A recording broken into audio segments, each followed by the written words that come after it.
The Macklemore and Ryan song is an anthem. I mean, it has become, it has so much meaning. Why did you guys pick that? Because it's a terrific version of it. I was just talking to the boss and we both loved it. So why that song? Because it has so much meaning. I think, it's because it has so much meaning. And it's a great social message. And I think that's really what music should be. It should have a message. So we love the song and it's a great song. And hopefully people listen to the message. So it's a great version of it. It's a more accessible version. And the All I Want song, the video, which I was just watching this morning, is really phenomenal. If you're not unfamiliar or you're not familiar with it, it's a guy who's disfigured who kind of comes to the rescue of a girl he works with. How did you come up with that? It was a great, and there's actually a part 2 of the video also. Yeah, I think the video itself is just kind of like, don't judge a book by its cover. Even though he's a monster. He's a nice monster. He's a nice guy. I've dated some of those, I think.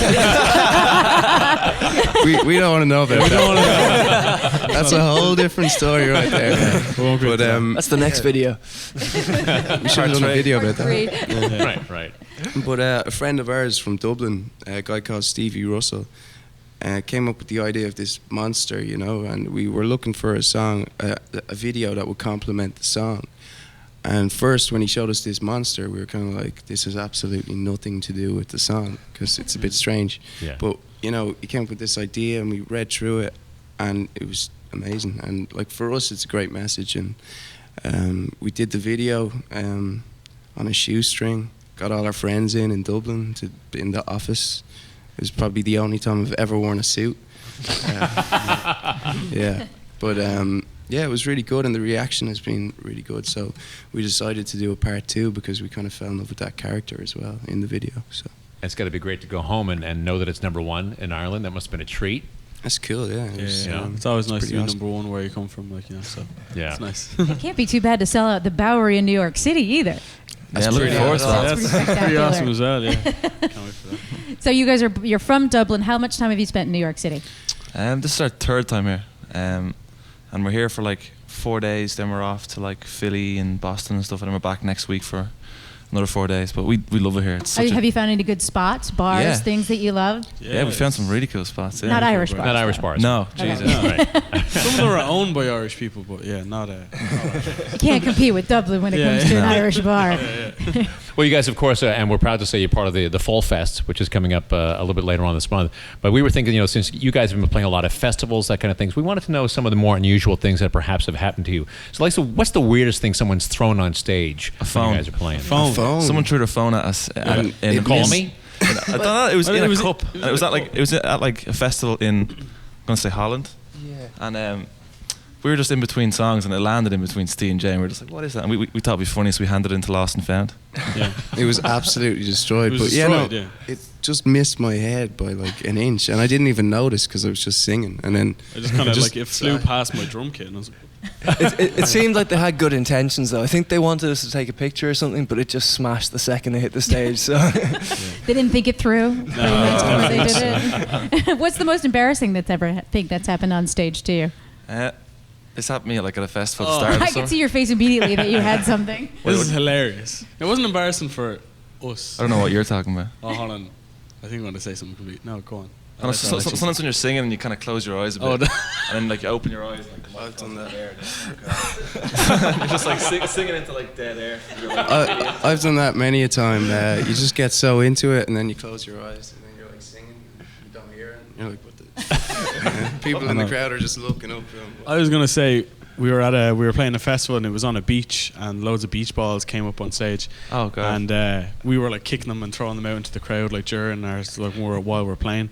And one landed right in front of Mark, and he booted it and nailed somebody right in the face. And I was like, so you're playing dodgeball? Yeah. We felt so bad. Mark won.